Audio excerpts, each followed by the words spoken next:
This is the Ford Everest. With the cessation of local manufacturing and no more territory, this is the 7-seat SUV to have if you want a Ford badge. And it can pull 3 tonnes in the back. Just enough room for my shoes and bags. Love an electric tailgate. Because Yes. you know how exhausting it is I'm to often. lift the tailgate. It is really hard. It doesn't hit your head, but it's awfully close, and I'm Yeah. not that tall. Very easy to fold down, very straightforward. Yes, Kind of- yeah, that's. Yeah. You're right there. No. Hi. Hi. So this is quite good, I think. I think so. There's a lot of space. There's about 2,000 litres. And if you do this, Right. there's another couple of litres of space here. So that's good. Like, and you know, everything's where it needs to be. Sometimes things like your tools for your jack are actually not easy to get to. So even with the load in, you don't have to pull too much out.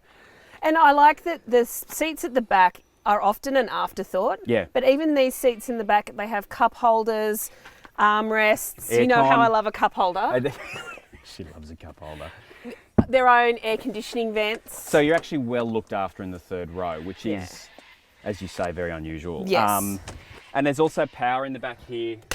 So Right there's down the so back. much power in this car. Power everywhere. You could power a small country with the amount of power outlets in this car.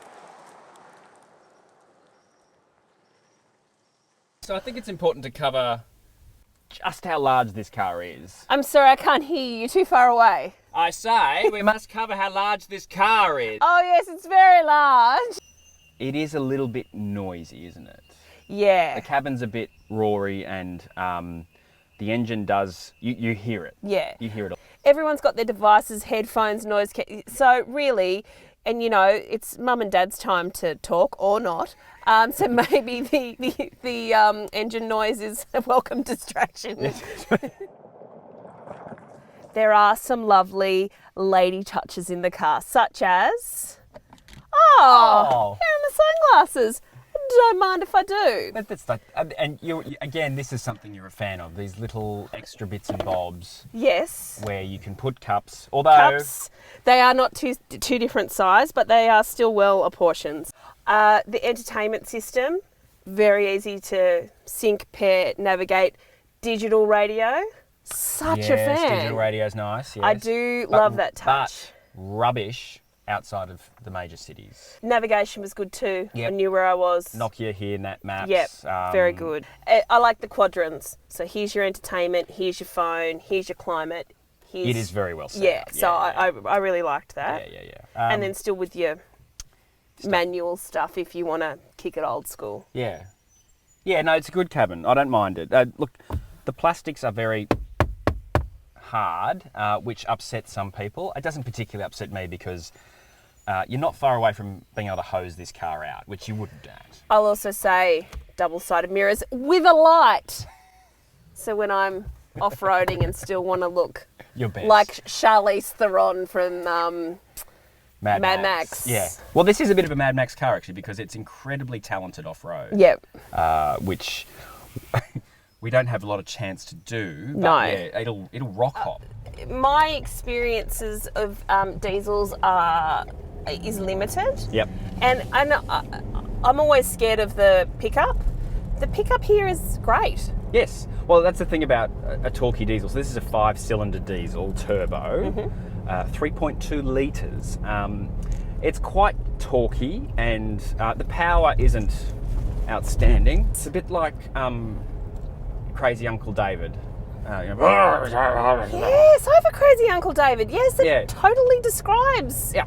And okay. You feel sort of the grumbling through the pedals. If you get grumbling through the pedals, that is not unexpected in a car of this Look, type. You've got to remember that this is it's based on a ute. This is the Ford Ranger in drag. Yeah, and so anecdotally, my husband has a ute and I don't like driving it. It scares me because I'm a lady and it's not a lady's car in the same way that I do not drink beer because it is not a lady's drink.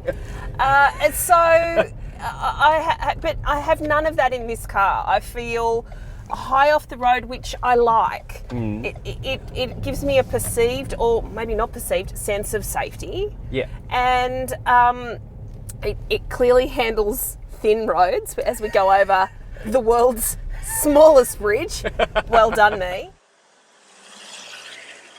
Now we're going up a hill here. What would you say the pickup is like? The pickup's actually very good. So off the line, this kind of does the first sort of 20 metres very quickly and then kind of settles down a bit. But it's really when you're dragging up hills or carrying loads that this is where the engine comes into its own. It's got a lot of safety features on it that these sort of cars don't tend to have. So it's got blind spot monitoring. Yes. It's got active cruise. So this is the trend. So this is the mid-spec one. Right, so a lot of these things aren't going to be on the Ambiente. The red light that alerts you to... Yes, that little strip of LEDs that projects up onto the windscreen to show you that you're too close. So there's a lot of really cool safety features, and it also comes up on the dashboard. If it's got all this proximity sensoring stuff. Because it is a genuine 7-seater, you don't have to kind of feel like the people are getting in the third row are getting a particularly raw deal. And they're not. There's air conditioning, power, armrests, cup holders. It's got everything. It's got everything.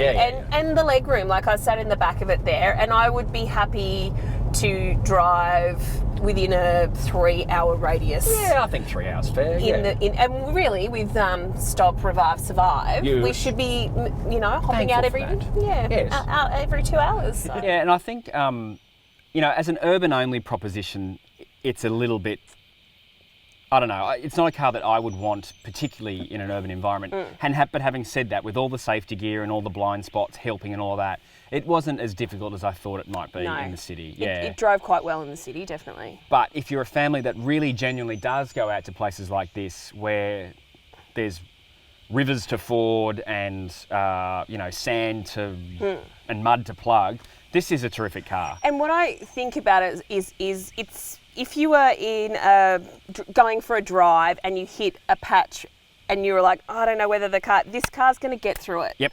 And so it doesn't stop you doing what you need to do on off-road. So, which I think the smaller SUVs, you kind of like, I don't know. Yeah. So if it was urban only, I'd probably give it a 3. But given its overall competence and capability, it's a 3.5 to 4. I'm in the middle there. Yeah. So I'm going to pick a side and say 3.5 because it can do both. Yeah. Reasonably well. You told me I could climb Everest today. That's terrible. I know, but it's obligatory.